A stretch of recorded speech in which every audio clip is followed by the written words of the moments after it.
Well, one day a couple weeks ago, I was kind of late in getting our girls ready for school, and as a result, I really didn't have much of a breakfast. And so when I got them to school and I finally got into work, I intended to eat something, but then the day began, and it was meeting after meeting after meeting, and all these sorts of things.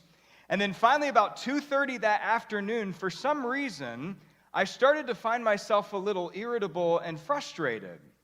And I realized, in other words, things that would normally be just fine, all of a sudden they were making me a little angry. And it was in that moment that I realized that because I hadn't eaten anything for the past 7 hours, my hunger was starting to make me angry. In other words, I was hangry.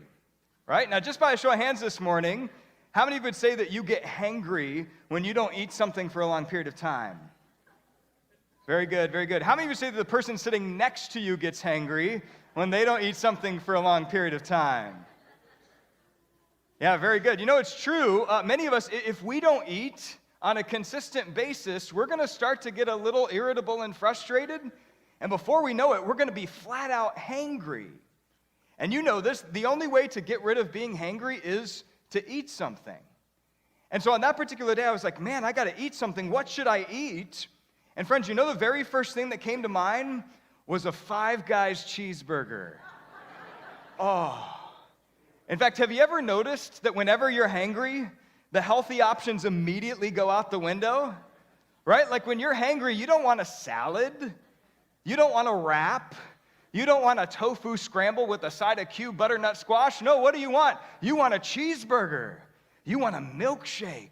You want French fries. You want nachos. You want Red Lobster cheddar biscuits. When you go to Chick-fil-A, you don't get the 8-count or the 12-count of nuggets. What do? You get the whole catering tray, right? And so there I was daydreaming about this Five Guys cheeseburger, and I was like, oh, I got to eat this. So I opened up my phone, and I ordered it online, and then I got into my car, and I drove to the Five Guys, which is like 3-4 minutes up the road. I went inside, grabbed the burger, and as I sat in my car, wolfing down this Five Guys cheeseburger, I realized that from the time that I had ordered it to the time that I actually picked it up, it had only taken 5 minutes to cook that burger. And you know what? It got me thinking, hey, if I had lived 100 years ago, or if I had lived 200 years ago, there's no way that I would have gotten a burger that fast, right?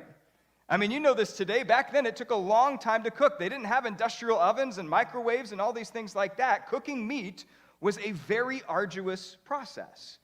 For example, you had to get all the materials for a fire, and then you had to start the fire and get it going, and then once all of that was taken care of, then you took your meat and you roasted it over that fire, which would take anywhere from like an hour and a half to 2 hours, and that's assuming it was something small like a rabbit. But if it was something bigger like a roast, man, that would take over 24 hours to cook that meat.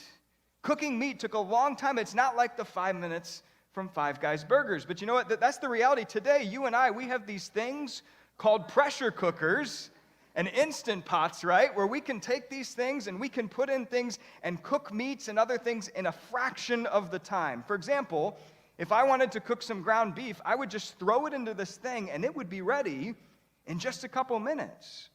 Or how about that roast that took 24 hours to make back then? I could stick it in this machine and it would be ready in under 2 hours. I mean, that's incredible.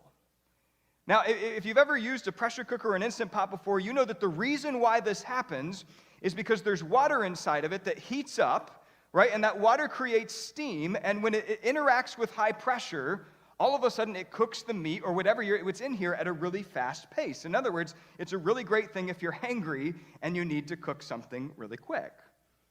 But as wonderful as these things are, you know that one of the dangers of these things is that they have this little thing called a release valve. And what happens is that during this time, as this high pressure is building with the steam, very slowly the steam is releasing out of this valve. And here's the danger. If this pressure cooker doesn't have a release valve, in other words, if there's no way to release that steam, all of a sudden, this thing is going to explode, and you're going to have a huge mess on your hands.